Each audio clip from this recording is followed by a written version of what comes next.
Atene, la prima democrazia al mondo, la città più gloriosa dell'antichità.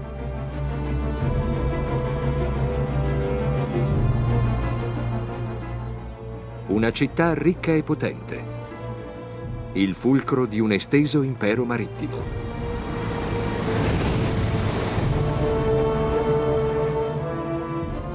Al vertice c'era un uomo che pareva impersonare tutte le conquiste degli ateniesi: Pericle.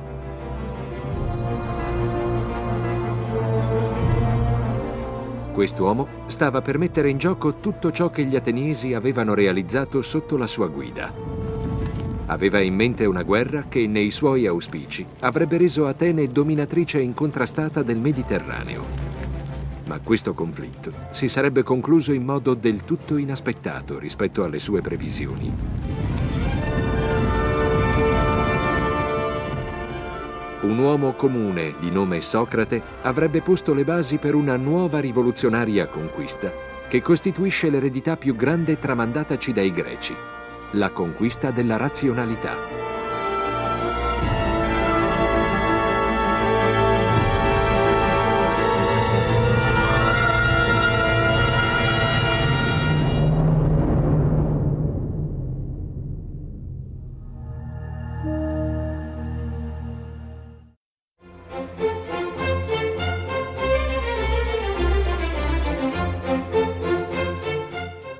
Dopo anni di conflitti, si apriva una nuova epoca per Atene.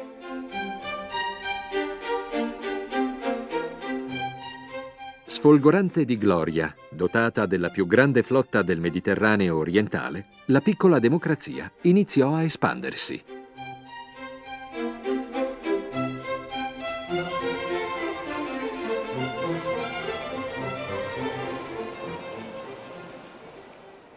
Gli ateniesi sono destinati al predominio sui mari del Mediterraneo orientale. È questo il vero significato della vittoria sui persiani. Prima, gli ateniesi erano semplicemente a capo della flotta greca, mentre ora erano sulla strada per diventare una superpotenza.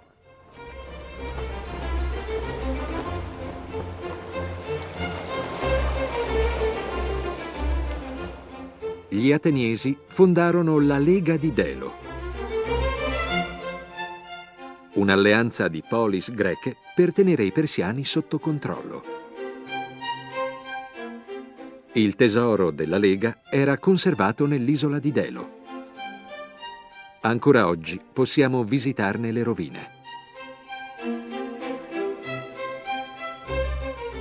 Nel 450 a.C. questa lega contava più di 200 polis, di cui Atene era il capo indiscusso. La Lega di Delo era di fatto sotto il controllo di Atene.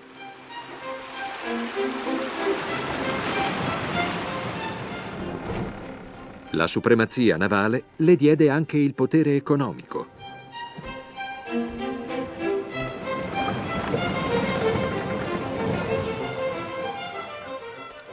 La città divenne il centro di una vasta rete commerciale. Nei suoi porti affluivano incessantemente mercanzie provenienti da tutto il Mediterraneo. Nel suo periodo culminante, Atene era il vero centro economico e culturale del Mediterraneo orientale. Un incessante viavai di commercianti,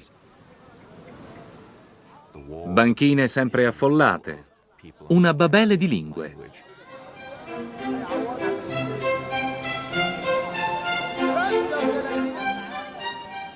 Un autore dell'epoca descrisse la varietà delle merci nel mercato ateniese. Dalla Cirenaica giungono pelli di bue, dall'Ellesponto sgombri e ogni tipo di pesce. La Libia fornisce avorio in abbondanza, Pagase in Tessaglia, schiavi tatuati, e Cartagine tappeti e cuscini colorati. Grazie al suo ruolo di spicco nel commercio, l'impero ateniese raggiunse un livello di prosperità senza precedenti. La qualità di vita di un ateniese probabilmente non era mai stata raggiunta prima da un greco.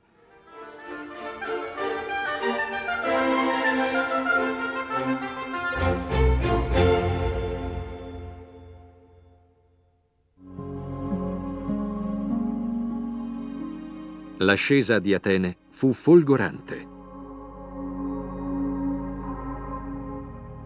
Dopo la battaglia di Salamina, in meno di una generazione, divenne la potenza dominante del Mediterraneo orientale.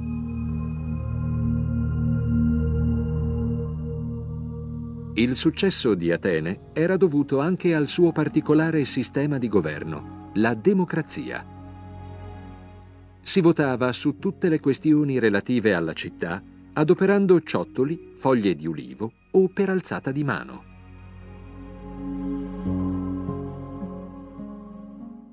Il sistema democratico forniva agli ateniesi un vantaggio consistente rispetto alle altre civiltà del tempo, perché dava a chiunque l'opportunità di esprimere e accrescere il proprio talento. Gli ateniesi difendevano appassionatamente la democrazia da qualsiasi minaccia, esterna o interna che fosse.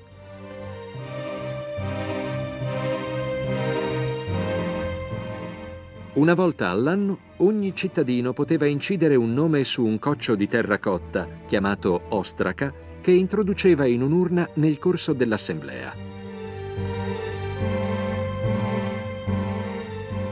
La persona il cui nome ricorreva più spesso veniva ostracizzata, cioè bandita dalla città. Così gli ateniesi proteggevano il loro sistema di governo, esiliando chiunque a loro giudizio fosse diventato troppo potente. L'ostracismo poteva colpire qualunque cittadino, anche il suo più grande eroe di guerra. Persino Temistocle si trovò sotto accusa.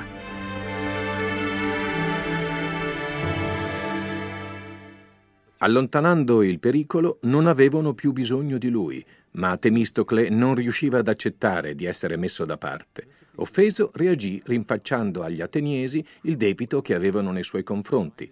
Gli elettori non apprezzarono un simile atteggiamento.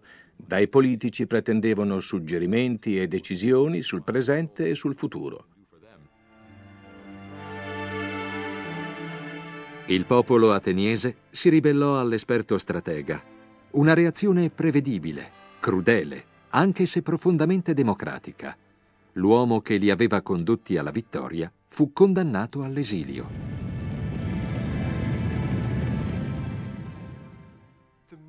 Penso che Temistocle sia stato condannato all'esilio semplicemente perché lo consideravano un personaggio scomodo, troppo potente. In un antico pozzo sono stati ritrovati alcuni ostraca con il nome di Temistocle. Gli archeologi ritengono che fossero stati preparati in anticipo dai nemici di Temistocle per consegnarli ai votanti che non sapevano scrivere.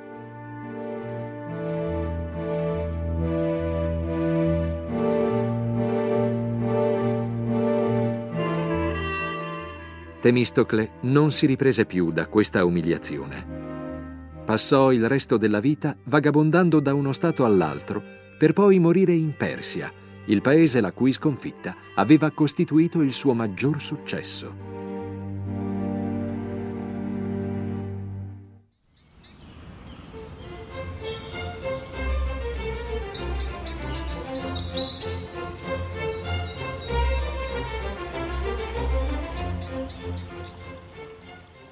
Gli ateniesi erano in cerca di una nuova figura che potesse rappresentare il loro desiderio di imperialismo e di gloria. E la trovarono in un uomo che sembrava riflettere questo ideale alla perfezione. Un politico che cambiò per sempre l'aspetto di Atene. Un uomo di nome Pericle.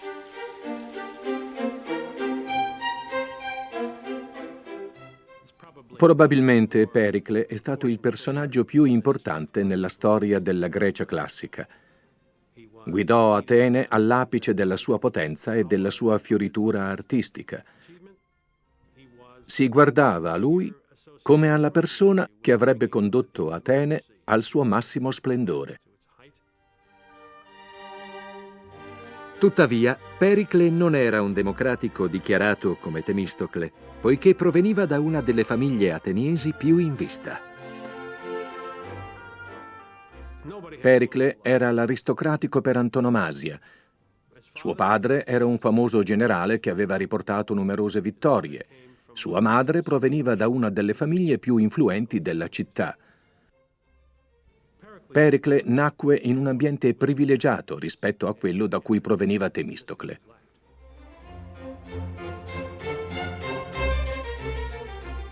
E forse, proprio grazie alle sue origini aristocratiche, sapeva ciò che in quel momento voleva il popolo di Atene, una città all'altezza di governare un impero. È evidente che Pericle sognava di fare di Atene una città proiettata nel futuro, la cui grandezza sarebbe stata ammirata non solo dagli stessi ateniesi, ma da tutto il mondo greco.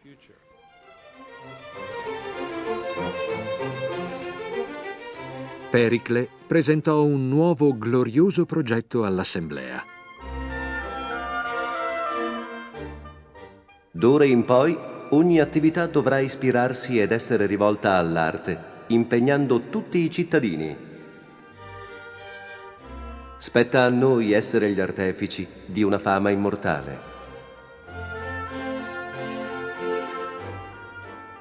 Pericle rivolse la sua attenzione all'Acropoli, l'altura a picco nel centro della città, dedicata ad Atena, sua dea protettrice.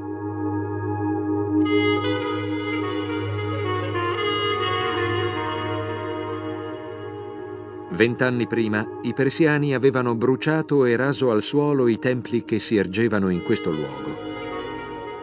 Fino a quel momento, gli ateniesi avevano lasciato intatte queste rovine a memoria di coloro che avevano perso la vita in guerra. Ma Pericle aveva in mente un'altra soluzione. Propose un ampio piano di ricostruzione. Al centro doveva ergersi un nuovo Partenone, o tempio dedicato ad Atena, uno degli edifici più belli del mondo antico.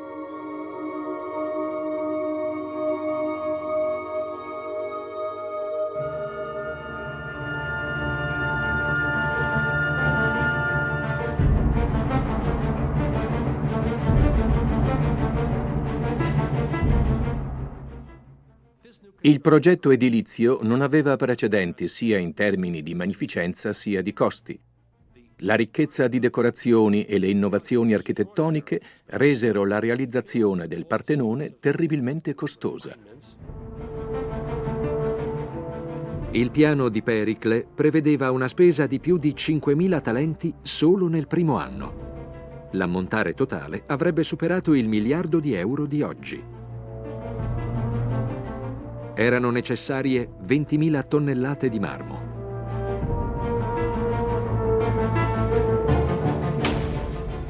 Le cave ateniesi del Monte Pellico, appena fuori città, risuonavano del lavoro di centinaia di operai intenti a scolpire grandi blocchi di marmo estratti dalla montagna. Questo tempio venne decorato come nessun altro prima. Vennero ingaggiati scultori e artigiani provenienti da tutto il mondo greco. Pericle stava in mezzo a loro perché considerava la costruzione del Partenone una sua creatura. Scelse personalmente gli architetti e gli uomini che elaboravano i progetti, in quanto sovrintendeva direttamente al processo di realizzazione. Alcuni si lamentavano del fatto che Pericle stesse abbellendo la città in modo troppo appariscente.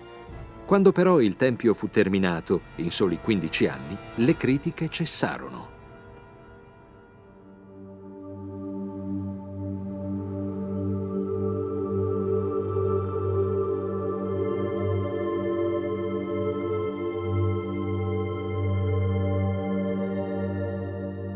Il Partenone era, ed è ancora oggi, il simbolo più glorioso dell'impero ateniese.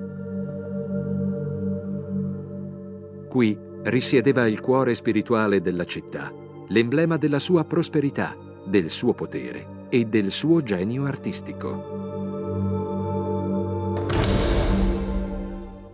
Varcandone per la prima volta la soglia, si rimaneva letteralmente a bocca aperta. ci si trovava di fronte ad una gigantesca statua di Atena, in oro e avorio, alta oltre 12 metri, tempestata di pietre preziose.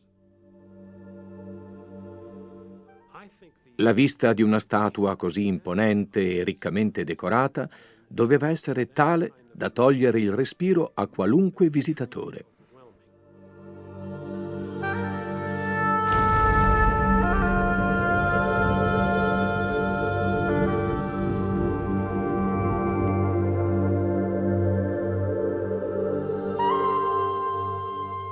Pericle aveva adornato il suo tempio come nessun altro prima. La stupefacente statua di Atena è andata perduta. Tuttavia, altri tesori del tempio sopravvivono da quasi 2000 anni.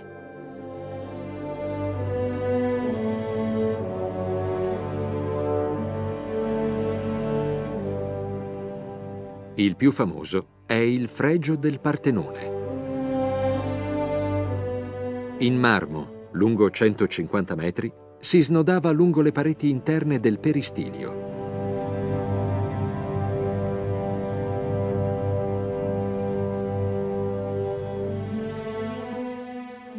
Nonostante misuri solo 6 centimetri e mezzo al suo massimo spessore, gli artisti vi hanno scolpito una miriade di figure, una solenne processione di ateniesi, splendidi nella loro compostezza. Il fregio era il tributo di Pericle ai suoi concittadini e allo Stato democratico all'apice della gloria. Il monumento esalta la democrazia stessa.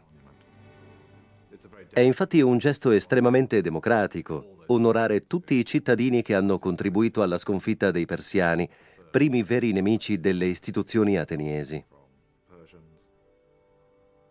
Sono questi gli ideali a cui ispirarsi.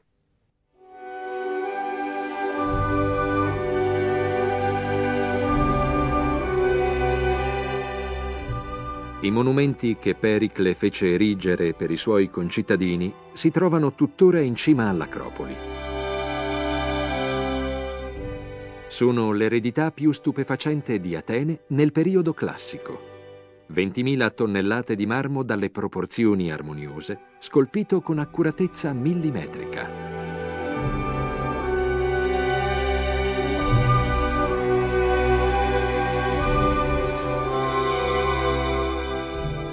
L'intera struttura del Partenone è stata progettata in modo da compensare le naturali alterazioni ottiche. A ben guardare, in tutto il tempio non troviamo un solo angolo retto. Le colonne sono bombate, il pavimento è incurvato, il tutto per dare un effetto di perfezione.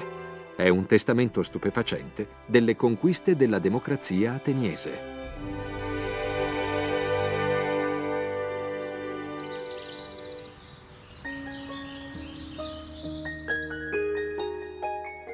Ma Pericle non aveva in mente solo la costruzione di grandiosi edifici. Sotto il suo comando, Atene diventò il centro della vita intellettuale del mondo antico.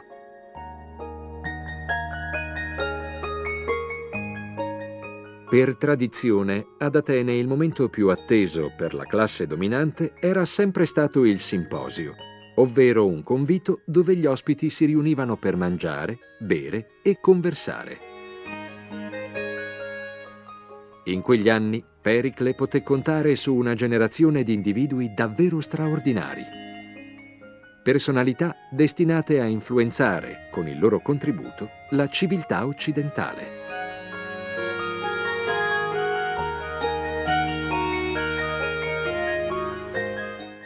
La grandezza di Pericle risiedeva nella sua particolare abilità nel saper individuare le menti più brillanti del suo tempo. Pericle conosceva scienziati eccelsi, persone come Anassagora, il primo ad intuire che la Luna è illuminata dal Sole. Come Erodoto, che è considerato il primo storico dell'antica Grecia. Poeti e tragediografi come Eschilo ed Euripide, i cui capolavori ispirano tuttora la letteratura. Pericle era conscio dell'importanza della sua città. La città stessa è un esempio di cultura, poiché i nostri concittadini superano tutti in versatilità, inventiva e genialità. Persino la compagna di Pericle, una donna di nome Aspasia, si distingueva dalle altre. Pericle aveva lasciato la prima moglie per andare a convivere con una forestiera, una donna il cui lavoro era a dir poco disdicevole. Aspasia era quello che si definisce un'etera, termine greco per prostituta di lusso.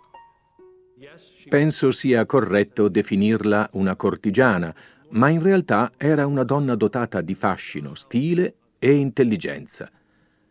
Aveva una personalità assolutamente straordinaria. La loro relazione fu motivo di scandalo, non solo a causa della professione di Aspasia, ma anche perché Pericle la trattava da pari, fatto assolutamente inconsueto nell'Atene del V secolo a.C. Pericle faceva ancora più indignare i suoi concittadini, permettendole di partecipare a incontri con personalità eminenti. Secondo alcune dicerie che circolavano al tempo, era proprio Aspasia l'autrice delle orazioni pubbliche di Pericle. Pericle e i suoi consiglieri diventarono una delle cerchie più famose ed influenti della storia occidentale. Ma nell'Atene del V secolo le conquiste più grandiose nel campo dell'arte e della cultura non erano appannaggio di un gruppo ristretto.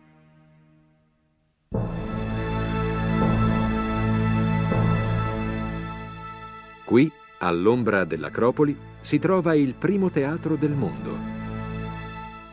2 volte all'anno il popolo di Atene vi si radunava per assistere ad una grande manifestazione teatrale. La televisione, il cinema, il teatro hanno la loro lontana origine in questo luogo, culla dell'intrattenimento popolare. Esiste un'enorme differenza tra il teatro antico e quello moderno. Il primo era molto rumoroso. Si racconta che quando lo spettacolo non era gradito, gli spettatori cominciavano a protestare e a fischiare fino a costringere gli attori a uscire di scena. Ma si dice anche che spesso, coinvolti dalla rappresentazione, scoppiassero tutti a piangere. Il genere teatrale preferito dai greci era la tragedia, un genere che puntava a sconvolgere il pubblico, descrivendo la rovina totale di uomini al culmine della fortuna.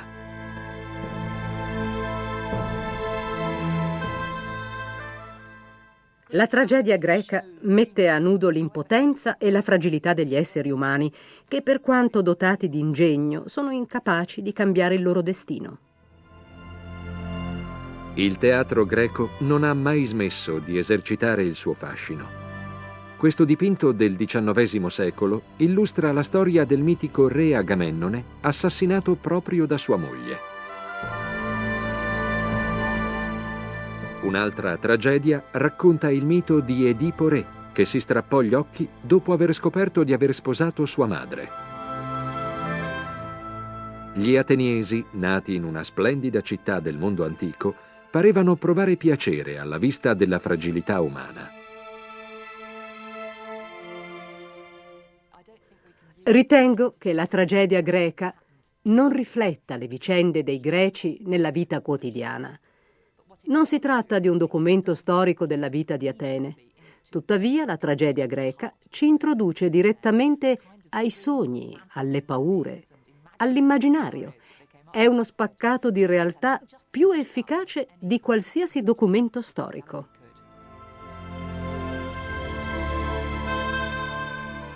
Furono eretti teatri in tutte le principali città della Grecia, a Sparta, a Corinto, nell'isola di Delo e qui, a Delfi.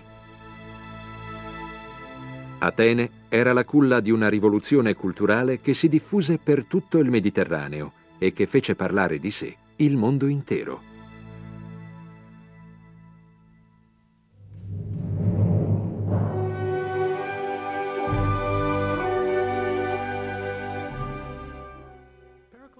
L'Atene di Pericle fa parte di un ristretto insieme di città dove hanno avuto luogo eventi epocali.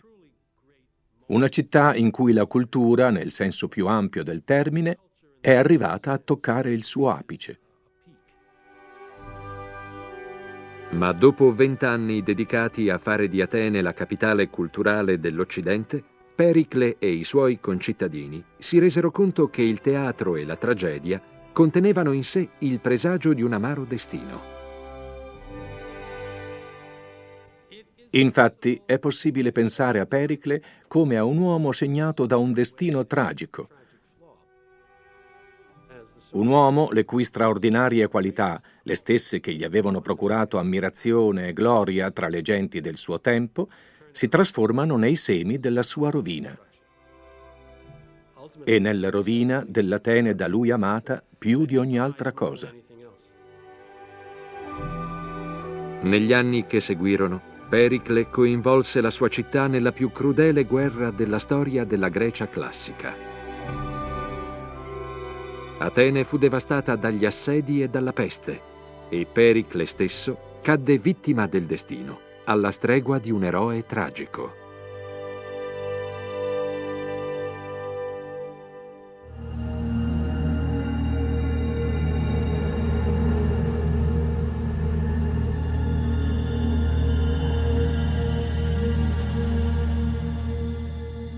In una cella nella città di Atene, nell'anno 399 a.C., Socrate, il più grande filosofo del tempo, si preparava a essere giustiziato.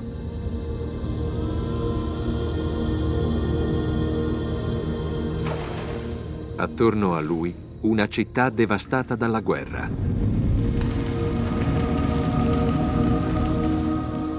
Una nazione privata della gloria e del predominio imperiale. Un popolo che ha perso tutto. E l'unico uomo in grado di salvare i suoi concittadini dalla peggiore disfatta della loro storia è stato condannato a morte.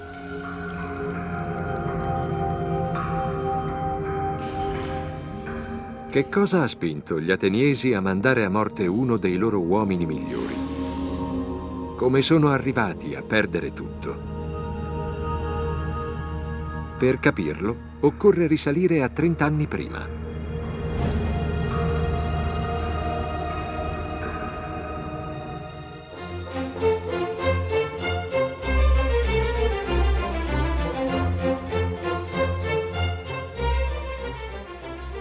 Nell'anno 431 a.C., Atene era la più grande potenza del Mediterraneo. Sotto la guida dell'aristocratico Pericle, questa piccola polis aveva costruito un impero navale che si estendeva per tutto il mare Egeo. La sua flotta di triremi era la più forte dell'epoca.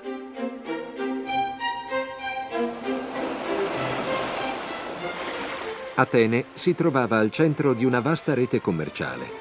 I beni di scambio provenivano fin dalla lontana Britannia ad occidente e dall'India a oriente.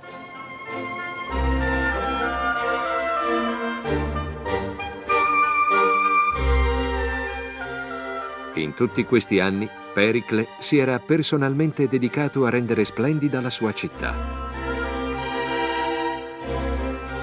Aveva ordinato la costruzione del Partenone, un sontuoso tempio dedicato alla dea Atena. Uno dei monumenti più incredibili della storia antica.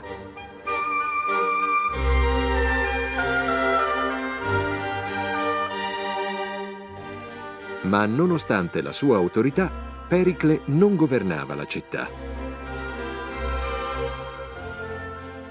Atene era infatti una democrazia. Il colle dell'Apnice, di fronte all'Acropoli, è la culla della democrazia ateniese, un sistema che consentiva ad ogni cittadino di esprimere il proprio parere sulla gestione degli affari di Stato.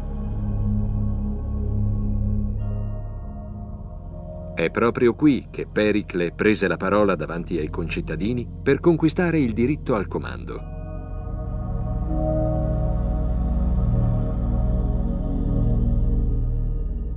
Nell'anno 431 a.C., Pericle salì sul podio e illustrò agli ateniesi il suo audace piano. Una proposta che secondo lui avrebbe sancito definitivamente la gloria di Atene. Pericle intendeva debellare l'ultima grande rivale, Sparta. Sparta era l'unica polis greca in grado di competere con Atene. Gli Spartani dominavano l'intero sud della Grecia e costituivano una temibile forza militare. Fin dalla nascita venivano addestrati all'arte della guerra. La tensione tra Atene e Sparta era aumentata negli ultimi decenni e Pericle pensò fosse giunto il momento di attaccare il pericoloso avversario. Atene sarebbe così divenuta dominatrice incontrastata del Mediterraneo. Se decidiamo per la guerra, come penso che dovremmo fare, dobbiamo essere determinati a non tornare indietro, poiché solo affrontando i più grandi pericoli si raggiunge la gloria. L'assemblea votò a favore del piano di Pericle. Il popolo ateniese non si sarebbe mai tirato indietro di fronte a una guerra. Gli antichi greci non possono certo essere definiti come un popolo amante della pace. Per loro era piuttosto un momento di interruzione della guerra e gli ateniesi erano bellicosi come tutti gli altri greci.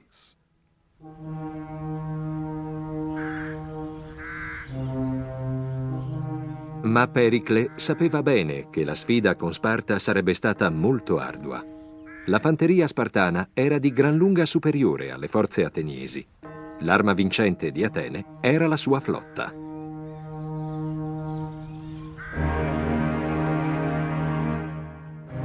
Così Pericle propose una strategia estremamente complessa e sofisticata.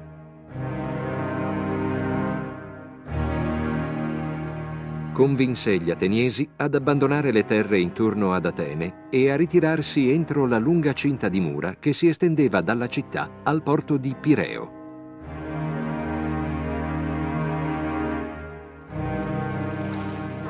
La città avrebbe ottenuto i rifornimenti via mare. I mercanti avrebbero procurato grano, frumento e altri generi di prima necessità provenienti dalle colonie di Atene e dagli alleati del Mediterraneo. La flotta ateniese li avrebbe protetti. Inoltre, avrebbe potuto attaccare gli Spartani dalla costa.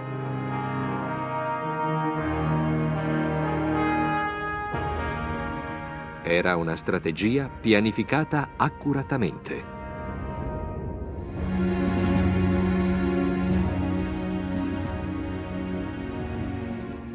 Pericle si aspettava che nel giro di un anno, al massimo 2, gli Spartani avrebbero capito di non poter vincere la guerra, poiché non erano in grado di affrontare il nemico per mare, e gli ateniesi non si sarebbero mai battuti sulla terraferma. La flotta aveva sempre rappresentato il punto di forza di Atene, garantendo le vittorie più importanti e ponendo le basi dell'imperialismo.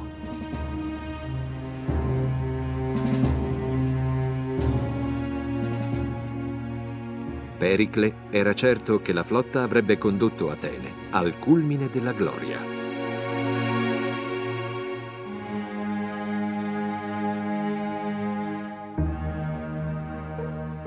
Gli ateniesi trovarono posto entro le mura della città.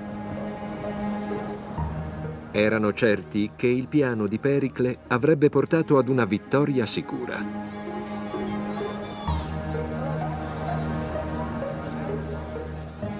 Ma in mezzo a quella folla brulicante vi era un uomo che non dava nulla per scontato.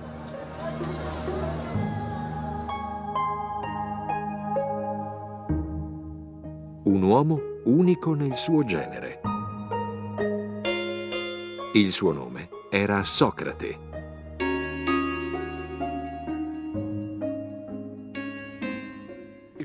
La prima cosa che si notava in Socrate era il suo aspetto fisico. Era incredibilmente brutto. La sua testa era troppo grossa, gli occhi enormi, il naso deforme. Il suo aspetto fisico era in contrasto con i canoni estetici di proporzione e armonia tipici della Grecia classica.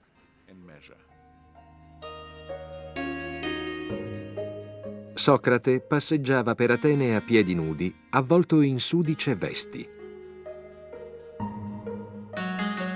Non dava alcuna importanza né all'apparenza né alle convenzioni del suo tempo. Era interessato solo alla filosofia. Questo bizzarro personaggio avrebbe dato inizio ad una rivoluzione del pensiero.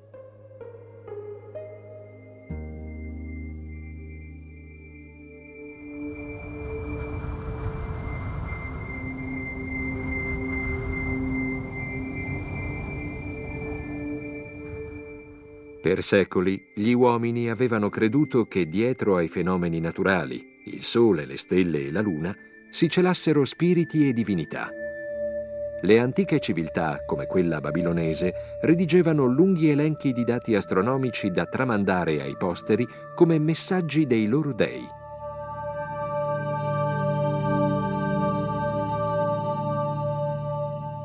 Questo dettagliato calendario astronomico babilonese indica il sorgere e il calare delle costellazioni e gli dei da esse rappresentati.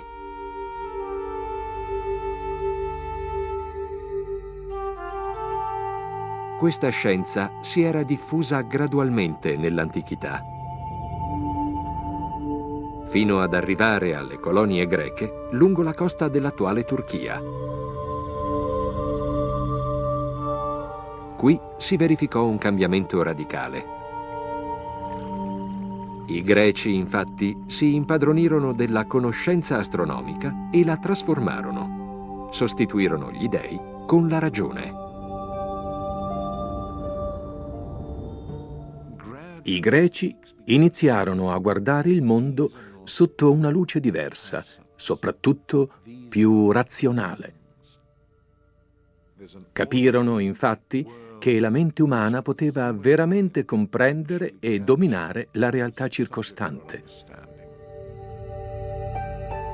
Iniziarono a calcolare e a prevedere i movimenti della Luna e delle stelle ricorrendo alla matematica e alla logica, piuttosto che rivolgersi alle divinità per avere spiegazioni. Così nacque la scienza. Talete, il primo grande scienziato greco, scrisse il più antico libro di navigazione spiegando come orientarsi grazie alle stelle. E nel corso di un viaggio in Egitto fu il primo a calcolare l'altezza della Grande Piramide. Ebbe un'idea geniale. Si trattenne accanto alla piramide fino a mezzogiorno, quando la sua ombra raggiunse una lunghezza pari alla sua statura.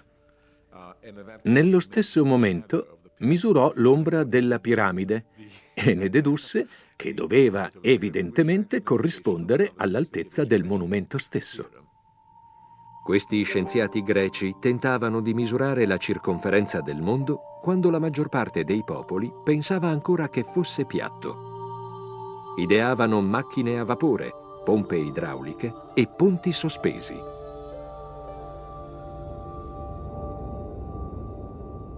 Ma Socrate non era interessato allo studio della natura. Preferiva utilizzare la ragione per studiare gli esseri umani.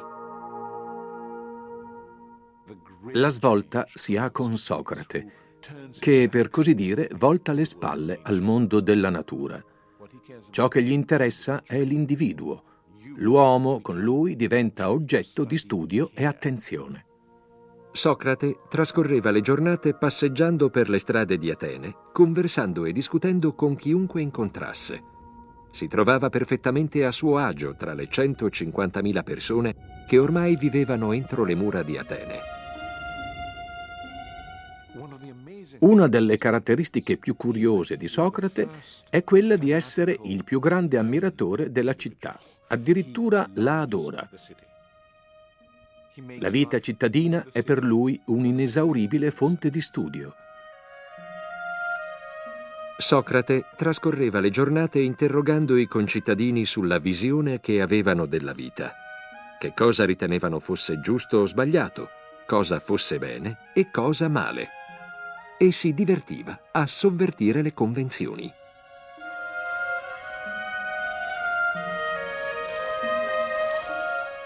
Uno dei suoi seguaci ci racconta come alla fine di una cena dove si era bevuto molto, Socrate dimostrò a un ospite che in realtà era lui ad avere l'aspetto migliore.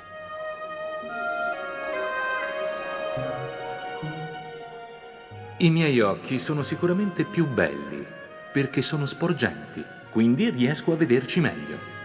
Lo stesso vale per il mio naso, visto che le mie narici sono dilatate. Quindi posso sentire più profumi.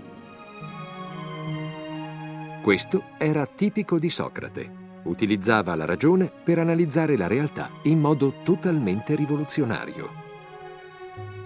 Socrate aveva una certezza.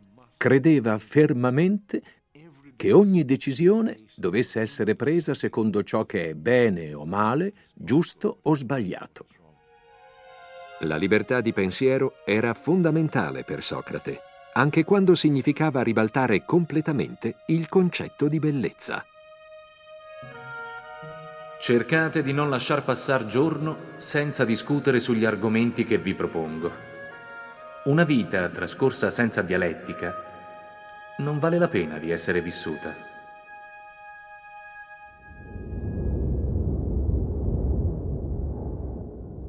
Mentre Socrate trascorreva le giornate filosofeggiando, la sua città era in guerra. Gli Spartani invasero il territorio di Atene e presero ad appiccare il fuoco alle campagne. Gli ateniesi, sempre più allarmati, dall'alto delle mura della città, assistevano impotenti alla devastazione dei campi e dei raccolti. Ma la fama di Pericle era tale che riuscì a convincere gli ateniesi a perseguire il suo piano. Atene, per sopravvivere, poteva fare affidamento solo sulla flotta e sui rifornimenti oltremare. Pericle non sapeva proprio che questa flotta avrebbe portato con sé una minaccia più grave.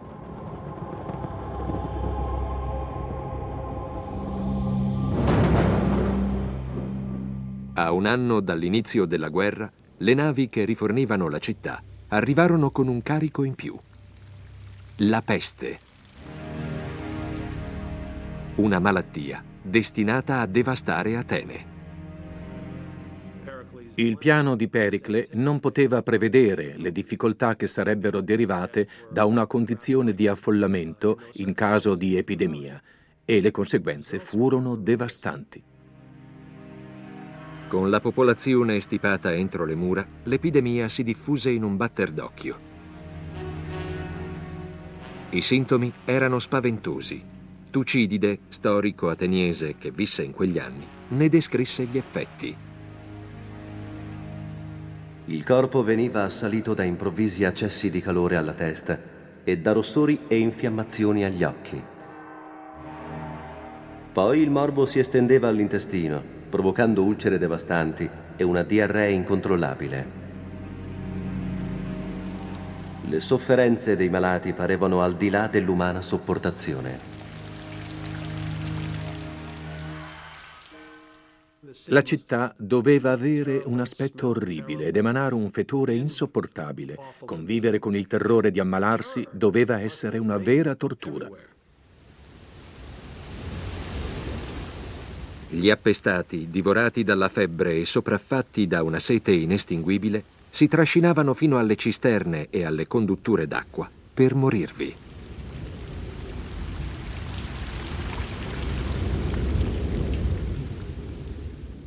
Tucidide fu testimone di questo orrore. I corpi dei moribondi giacevano uno sull'altro e creature ormai in fin di vita barcollavano per le strade. La catastrofe divenne così devastante che gli uomini non si curavano più né della religione né della legge. La peste ebbe effetti devastanti anche sul tessuto sociale ateniese. La gente non vedeva più alcun beneficio nell'essere onesti. Perché essere onesti se i buoni e i cattivi morivano senza distinzioni?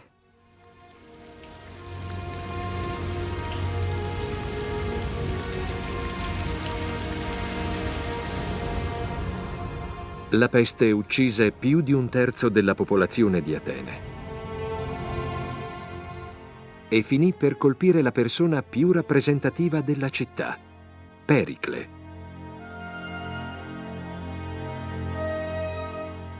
Plutarco, biografo di Pericle, descrisse i sintomi del male. La peste colpì Pericle non con attacchi violenti, bensì attraverso un malessere lento e subdolo che sottraeva energia al suo corpo e minava la sua anima nobile.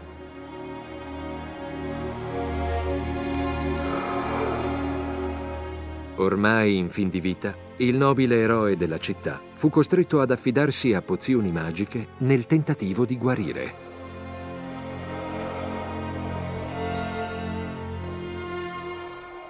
Mostrò a un amico un amuleto che una donna gli aveva messo al collo, quasi a dire che doveva essere davvero malato per voler ricorrere a tali stupidaggini.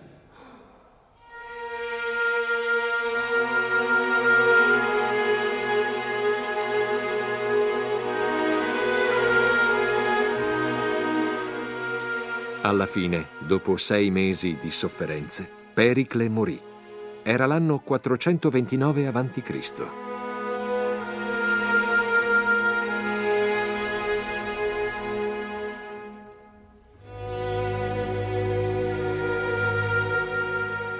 Pericle mirava a fare di Atene la più grande potenza del Mediterraneo.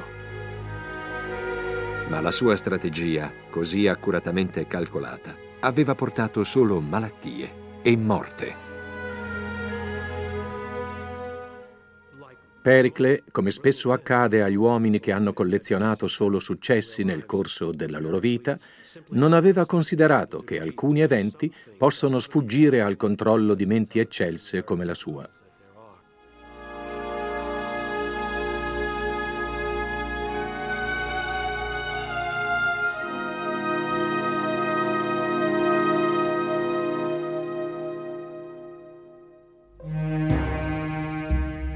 La morte di Pericle avrebbe avuto conseguenze incalcolabili.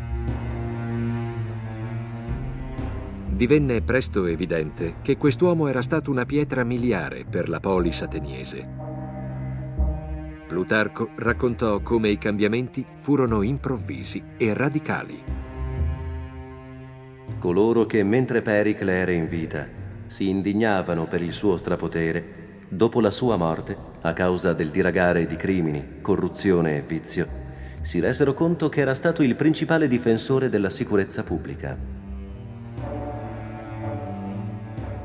I limiti della democrazia ateniese divennero ora evidenti. Venendo a mancare una figura predominante, iniziò una feroce lotta per il potere tra uomini disposti a tutto pur di conquistarlo.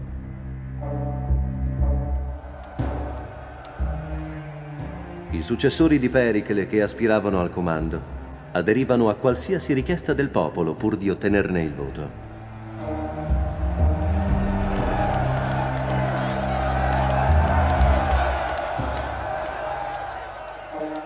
La democrazia ateniese del tempo mostrò un nuovo punto debole, quello di lasciarsi governare dagli umori della folla. Ciò finì per paralizzare la sua abilità in guerra.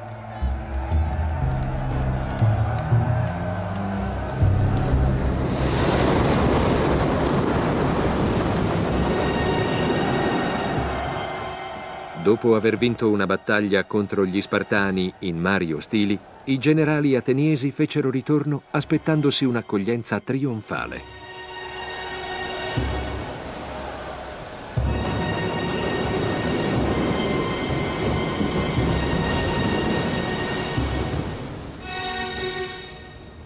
Furono invece imprigionati.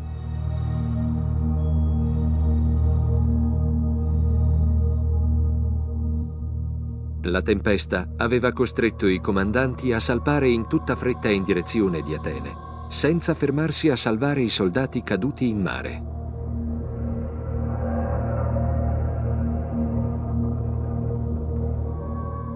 Alcuni sobillatori avevano convinto l'assemblea che ciò costituiva un crimine imperdonabile, un crimine che esigeva un processo e una condanna sommaria.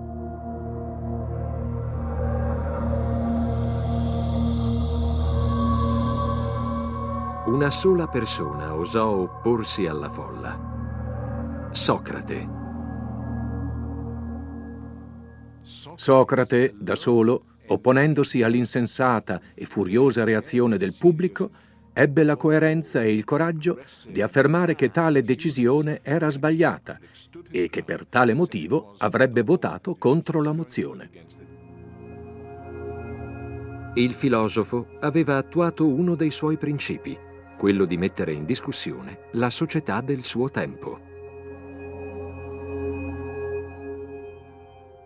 Socrate rifiutava di cedere a qualunque pressione. Egli perciò faceva esclusivamente quello che la sua coscienza e la sua razionalità gli dettavano.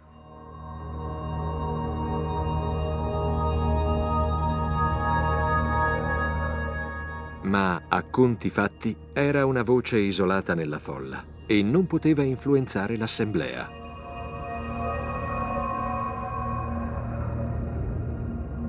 I generali furono condannati a morte tramite avvelenamento da cicuta.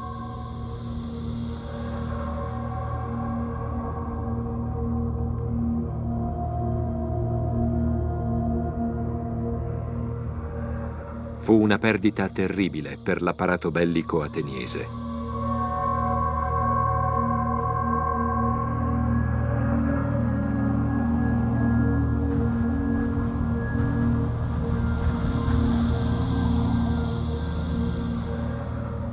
Con l'assemblea in mano a despoti che miravano solo al proprio interesse, Atene, un tempo così potente, iniziò il suo declino. Dopo la morte di Pericle, Atene non avrebbe più avuto una figura politica lungimirante, in grado di pianificare con lucidità di pensiero una strategia ben delineata e con buone probabilità di successo. La guerra contro Sparta degenerò in un aspro conflitto che si protrasse per oltre un decennio.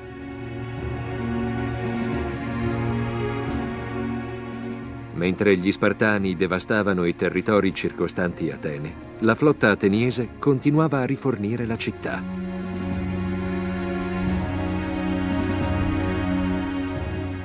Nessuna delle due potenze era in grado di sconfiggere l'altra. Gli ateniesi si sentivano sempre più frustrati. Non erano forse la polis più forte di tutta la Grecia? Non era forse giunto il momento per Atene di dimostrare una volta per tutte la sua supremazia?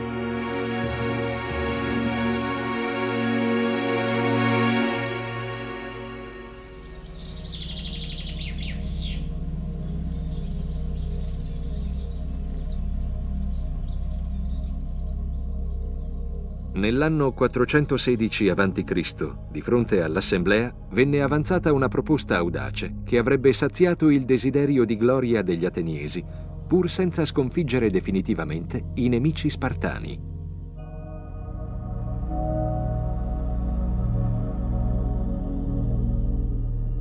Una piccola colonia greca situata in Sicilia, Segesta, aveva chiesto protezione per difendersi da Selinunte e Siracusa, alleate di Sparta. Gli ateniesi decisero di intervenire, l'occasione giusta per umiliare gli avversari e tentare di conquistare tutta la Sicilia. Un ateniese si rivolse all'assemblea. Così abbiamo fondato il nostro impero, e così da sempre si fondano gli imperi. Imbarchiamoci in questa impresa, perché non solo annienterà l'arroganza degli Spartani, ma ci renderà anche padroni di tutta la Grecia.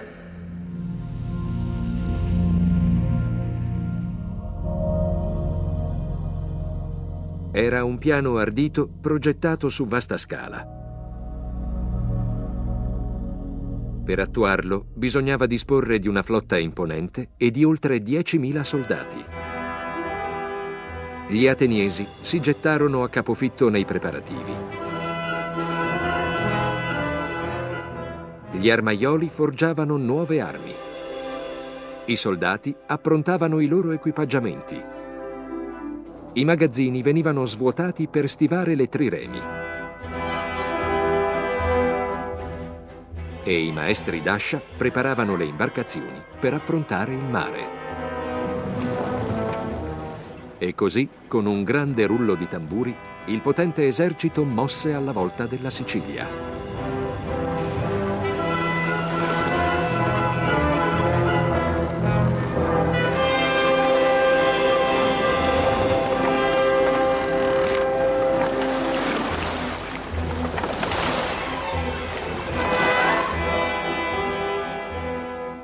Sei mesi più tardi giunsero notizie poco confortanti. La campagna militare non procedeva rapidamente come auspicato. Erano necessari dei rinforzi. Poi non arrivarono più notizie.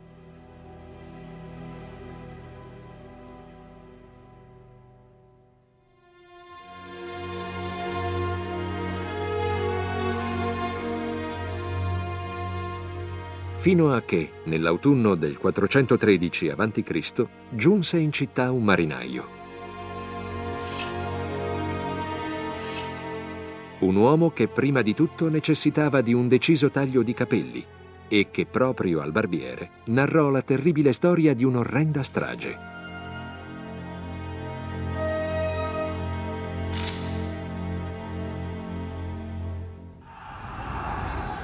Era la storia di un esercito invasore paralizzato nel luogo in cui era sbarcato e di come i suoi comandanti fossero in lite tra loro riguardo alla strategia da adottare.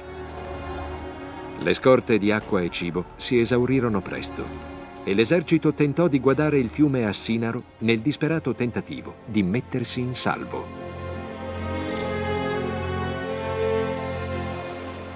Vi si gettarono a capofitto. Ciascuno voleva essere il primo ad attraversarlo. Non c'era più disciplina. Cadevano uno addosso all'altro calpestandosi. Avevano sete e bevevano avidamente. L'acqua era putrida, piena di fango e sangue, ma continuavano a bere. Le sponde del fiume erano disseminate di cadaveri.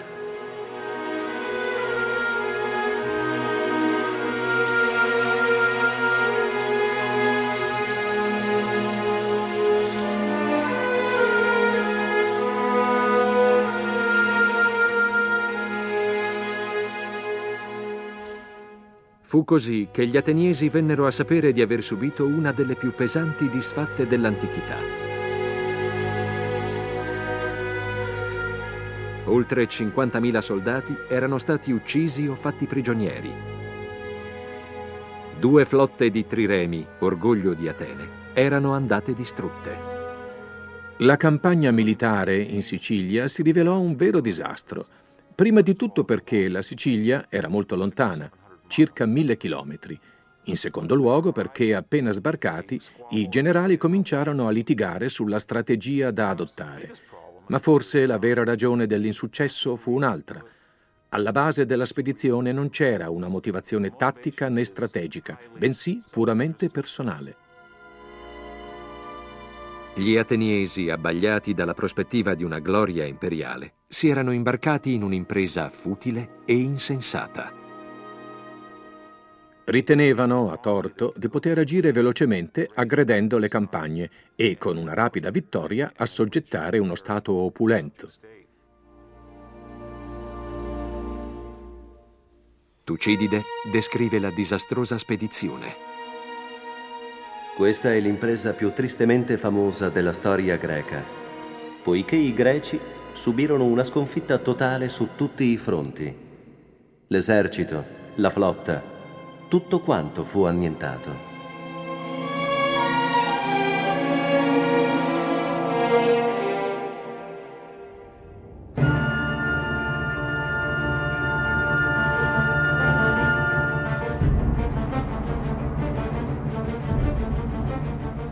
La potenza militare di Atene era allo stremo e i suoi nemici iniziarono a incalzarla. I persiani, umiliati dagli ateniesi 50 anni prima, scorsero l'occasione ideale per vendicarsi. Si rivolsero agli Spartani, offrendo loro aiuto. Da tempo i persiani studiavano attentamente la situazione e decisero di appoggiare gli Spartani, fornendo loro vogatori e costruttori di navi. Gli Spartani, che non erano mai stati una potenza navale, poterono disporre così di una flotta finanziata dall'oro persiano.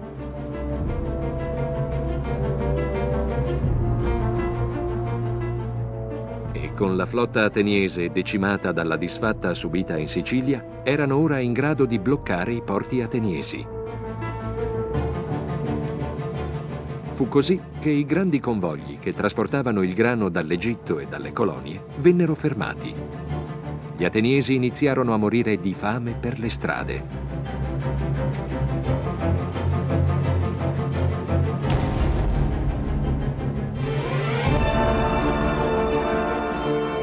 La popolazione si rivolse alla sua dea protettrice, Atena. Solo 30 anni prima, quando Atene era all'apice della gloria, Pericle aveva eretto in suo onore un tempio splendido.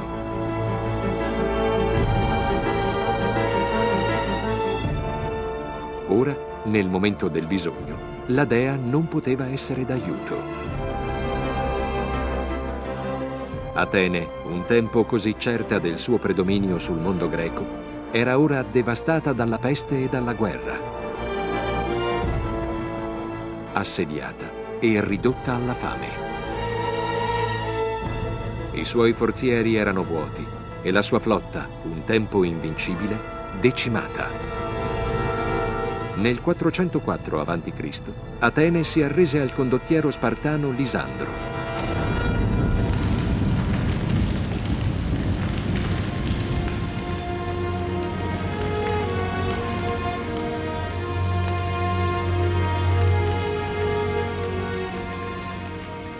Le condizioni poste dagli Spartani furono pesanti. Le possenti mura erette a difesa della città dovevano essere abbattute e la flotta distrutta.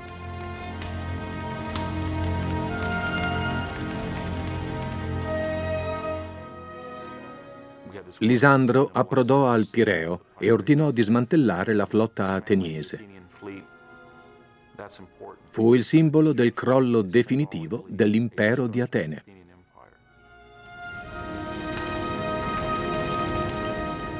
Ciò che rimaneva della potente flotta ateniese fu dato alle fiamme. Ad Atene fu concesso di tenere soltanto 12 navi. Non sarebbe più stata la dominatrice del Mediterraneo.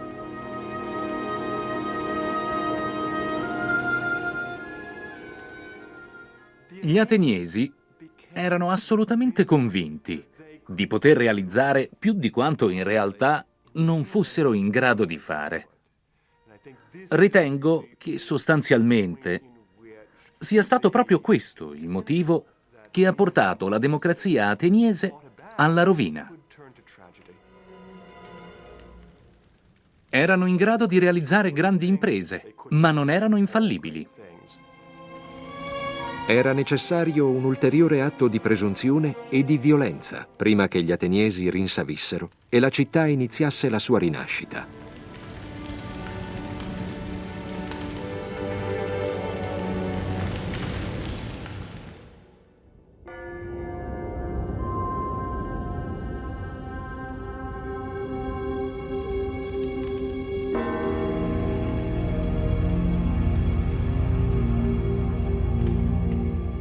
Umiliati e privati del loro impero, cercarono un capro espiatorio.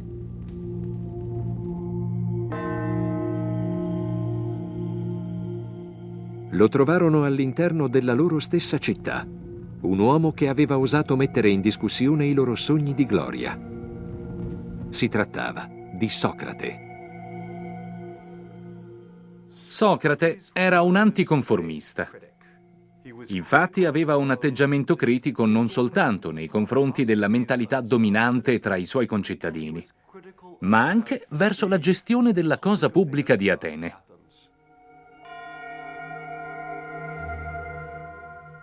Per oltre 50 anni aveva pubblicamente attaccato le tradizioni della vita ateniese e si era circondato di un gruppo di giovani seguaci.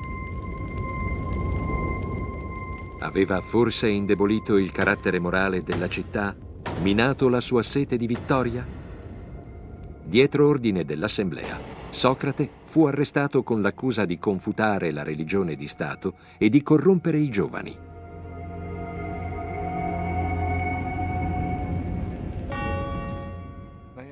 Si può affermare con sicurezza che, soprattutto in una società così ristretta come quella ateniese, chi osava mettere continuamente in discussione i principi tradizionali sui quali si reggeva la comunità era visto come una minaccia, perlomeno in determinati ambienti. Non è difficile capire come centinaia di persone volessero eliminarlo.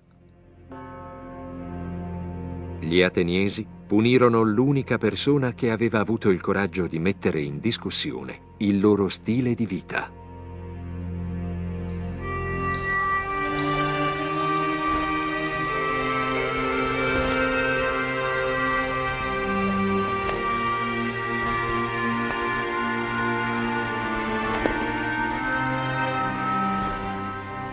Il processo a Socrate si svolse nella piazza principale del mercato di Atene sotto un padiglione allestito per proteggersi dal sole cocente. Fu giudicato da una giuria di suoi concittadini scelti a sorte. Ma non fu certo un processo secondo i canoni odierni. Il sistema legale ateniese era notevolmente differente da quello moderno. Non prevedeva né avvocati né giudici istruiti per tale compito. Era un meccanismo che ai nostri occhi appare mostruoso. La legge ad Atene non aveva la stessa autorità e levatura che ha nella società moderna. Socrate fu giudicato dalla stessa cerchia di persone che 7 anni prima aveva mandato a morte per direttissima 6 generali. Gli fu concesso poco tempo per difendersi. La durata delle arringhe nei processi veniva regolata da un orologio ad acqua. L'acqua contenuta in un orcio fluiva costantemente in un altro.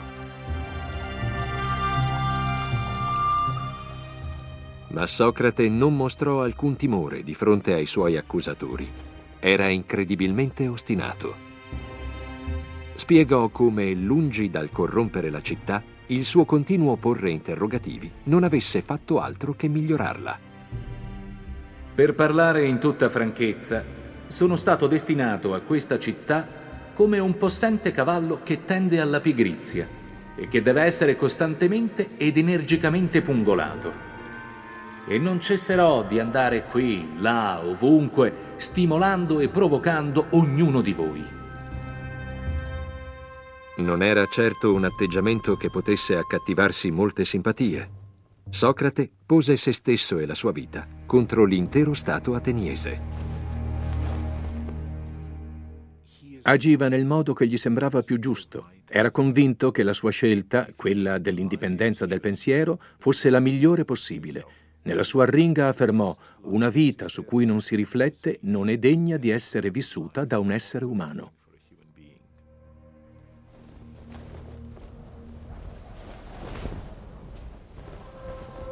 Se Socrate si fosse semplicemente scusato di fronte all'assemblea, probabilmente sarebbe stato assolto. Invece avanzò la richiesta di pasti gratuiti per il resto della sua vita a compenso del suo operato. Posso solo lontanamente immaginare ciò che devono aver pensato la giuria e il pubblico. Devono essere rimasti senza parole. Il verdetto non fu una sorpresa per nessuno.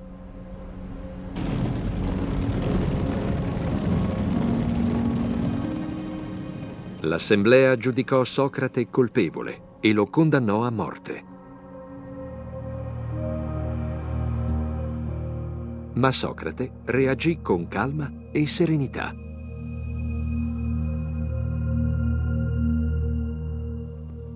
Ora è tempo di muoverci.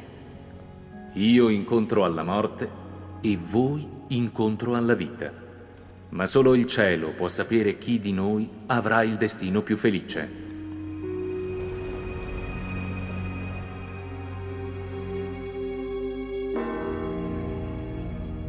Socrate fu condotto dal luogo del processo al carcere.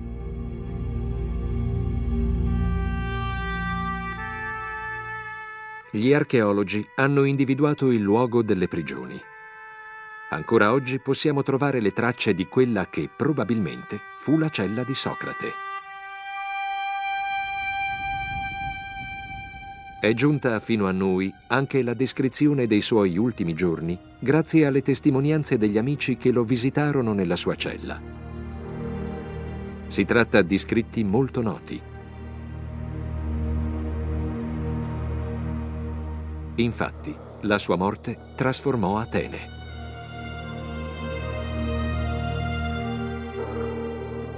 Socrate aveva dimostrato ai suoi concittadini che il principio della ragione e l'interrogarsi continuo sul mondo circostante erano qualcosa per cui valeva la pena morire.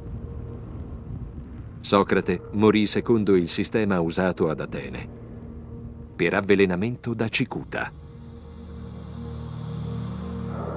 Alcune ciotole impiegate per bere il veleno sono tuttora conservate.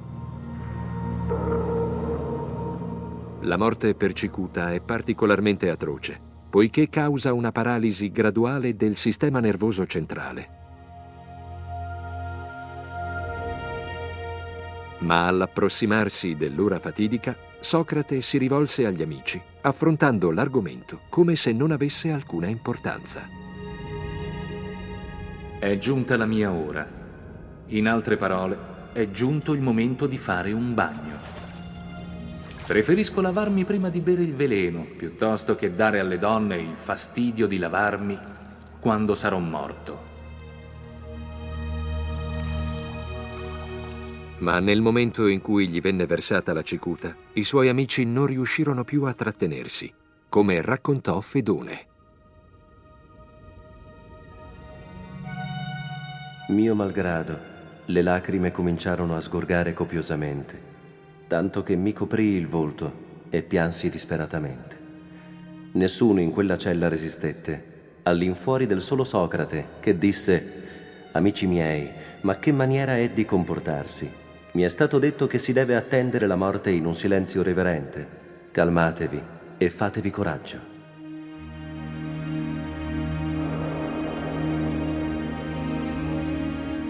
Detto questo, Socrate si sdraiò sul suo giaciglio in attesa che il veleno facesse effetto, mentre gli amici lo guardavano in silenzio.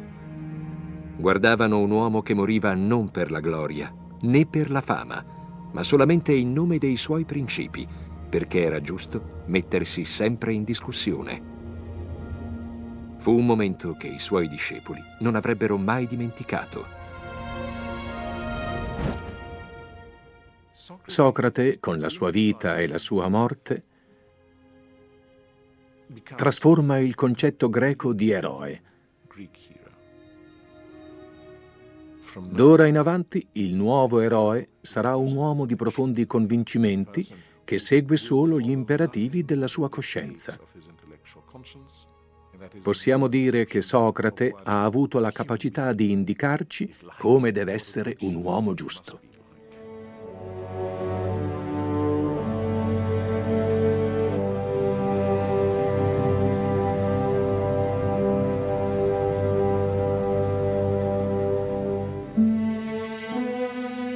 Per secoli gli ateniesi avevano creduto in un solo ideale, quello del valoroso combattente.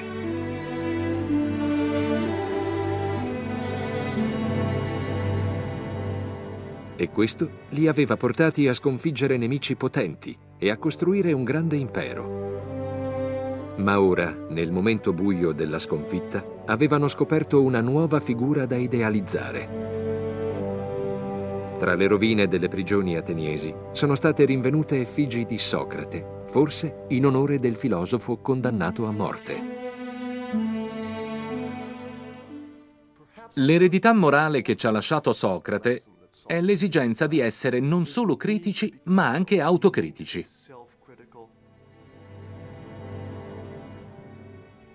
Ciò che trovo interessante nell'Atene degli anni successivi all'esecuzione di Socrate è la diffusione di quella stessa capacità di introspezione che ha portato alla consapevolezza dei propri errori e dei propri eccessi e alla conseguente maturazione. Davvero un grande progresso nel comportamento dell'uomo. Atene non era più una gloriosa potenza imperiale. Ma d'altro canto, la sua democrazia non era più in balia degli umori della folla. Divenne invece capitale del pensiero filosofico.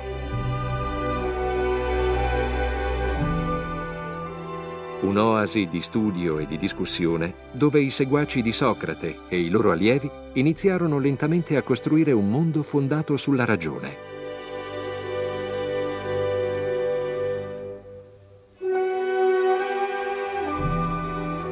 Platone tentò di definire la società ideale.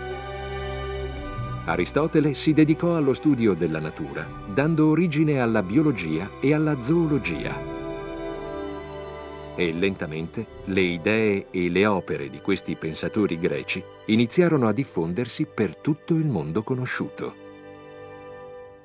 Si potrebbe dire che in quegli anni gli ateniesi si dedicarono anima e corpo all'edificazione di ciò che si può definire impero del pensiero.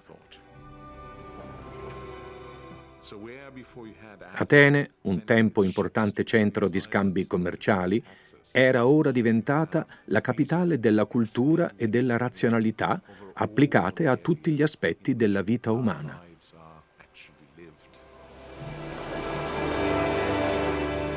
I principi che abbiamo ereditato da Socrate, la razionalità e la necessità di interrogarsi continuamente sul mondo circostante, sono ancora attuali.